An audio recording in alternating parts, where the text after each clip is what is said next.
Kalau lihat penjualan otomotif tentunya kurang bagus Oke gitu. Pak, bisa dijelasin Pak gimana keadaan so far?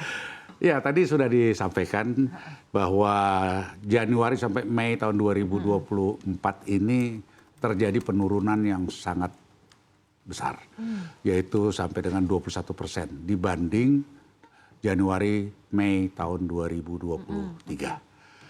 Penyebabnya tadi juga sudah disebutkan ada beberapa faktor, ya kan. Satu faktor kalau saya lihat pertumbuhan ekonomi kita juga tidak sebagaimana yang kita harapkan 5%, 5,1, 5,2% yang biasanya demikian. Yang kedua tentunya kenaikan suku bunga. BI repo rate hari ini ada di 6,25. Ya, betul Pak. Yang pernah dulu Betul. kita mengalami di 4% Betul, bahkan, Bapak. bahkan di bawah 4%. Nah itu juga sangat mempengaruhi. Yang ketiga yang belakangan ini terjadi adalah pelemahan mata uang rupiah terhadap dolar. Nah ini akan bisa berdampak terhadap harga jual daripada kendaraan bermotor tersebut. Karena sebagian saya katakan tentunya ini bervariasi. Masih ada bahan baku yang diimpor dan memakai mata uang asing. Baik itu dolar maupun yen maupun euro dan lain sebagainya. Nah faktor-faktor inilah yang menyebabkan tadi katakanlah penjualan kami turun. Yang tadi sudah disebutkan 21%. Nah inilah merupakan masalah kita bersama sebetulnya. Ya. Karena ini luas sekali dampaknya terhadap produksi. Ya. Baik itu produksi kendaraan bermotornya sendiri maupun produksi komponennya. Jadi jangan lupa bahwa kita hanya jangan melihat bahwa pabrik mobilnya saja atau produsen mobilnya. Tetapi di belakangnya itu malah jauh lebih besar jumlahnya pabrik-pabrik pembuat komponen. Jadi banyak sekali industri yang terdampak ya Pak Ya, dengan keadaan. betul. Dengan adanya tadi pelemahan atau daya beli kita yang Penurunan sekarang. sales yang mencapai 21% ini memang sebelumnya tidak pernah terjadi Pak, unprecedented atau seperti apa? Ataukah mungkin sebelumnya mungkin dari Gaikindo melihat ada historically hal-hal seperti ini ada penurunan sales tapi tidak lebih buruk dari keadaan sekarang atau bagaimana juga Anda mengantisipasinya? Begini, kita lihat saja waktu COVID. Oke. Itu dropnya 50%. Oke, Bahkan, 50 ya kan, ya, Pak, ya. kita 21 ini sekarang. Ini 50% waktu itu. Oke. Kita semua juga bingung waktu itu. Ini gimana caranya ini naik lagi dan lain-lain. Nah inilah yang barangkali bisa kita jadikan satu acuan atau ya pengalaman waktu itu, waktu COVID. Ya, gitu. Bagaimana untuk mempercepat, mengakselerasi kenaikan angka-angka penjualan kita. Nah, ini yang sedang kami bahas, yang sedang kami usulkan kepada pemerintah. Karena ini keadaan ini tidak baik gitu untuk kita semua yang tadi sudah saya katakan kan, pabrik mobil maupun pabrik komponen, dealer-dealer yang menjual kendaraan, perusahaan asuransi, perusahaan leasing dan lain sebagainya. Ini ada terjadi slowing down semuanya kan. Oke. Nah, pengalaman waktu cerita COVID dulu sama, daya belinya melemah. Ya kan disebabkan faktor-faktor yang kita semua sudah ketahui. Tapi kita waktu itu antisipasi bersama-sama dengan pemerintah, kami usulkan kepada pemerintah bahwa kami pikirkan bagaimana bisa menurunkan harga jual. Oke.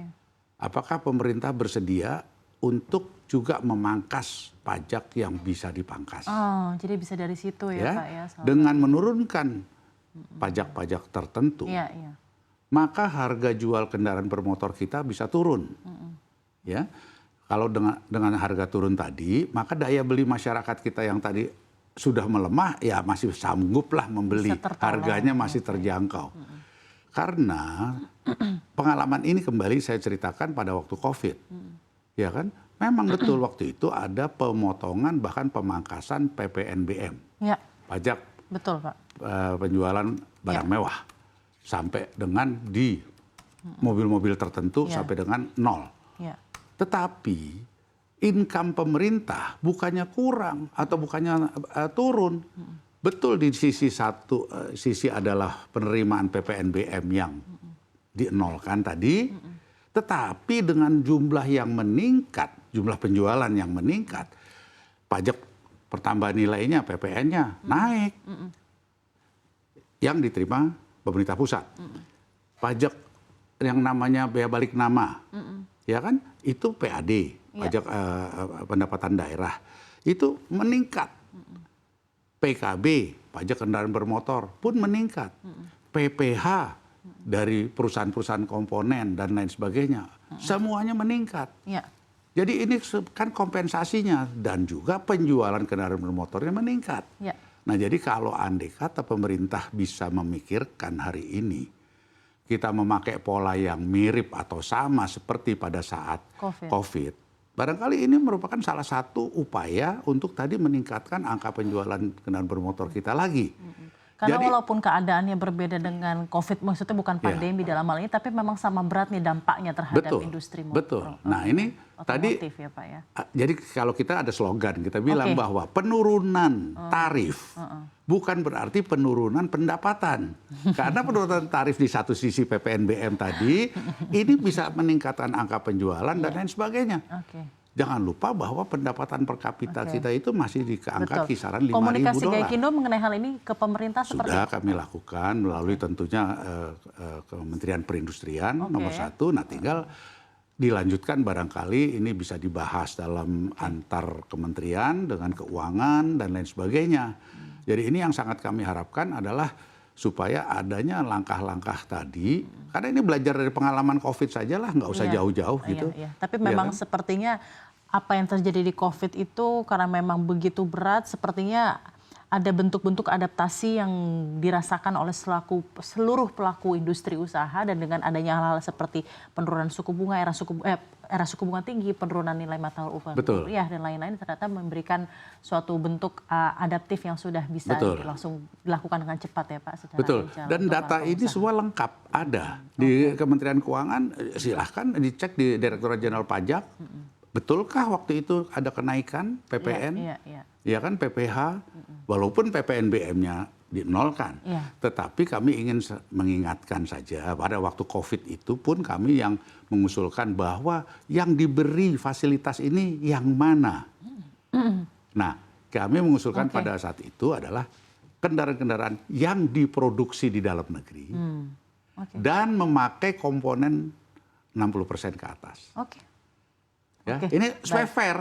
Sebab yang kita mau kan justru pabrik-pabrik yang di dalam negeri dan pabrik komponennya jalan lagi. Betul sekali, Pak. Ya, itu kan? yang utamanya ya, itu Pak, yang utamanya. Jadi yang diproduksi di dalam negeri dan memakai komponen dalam negeri.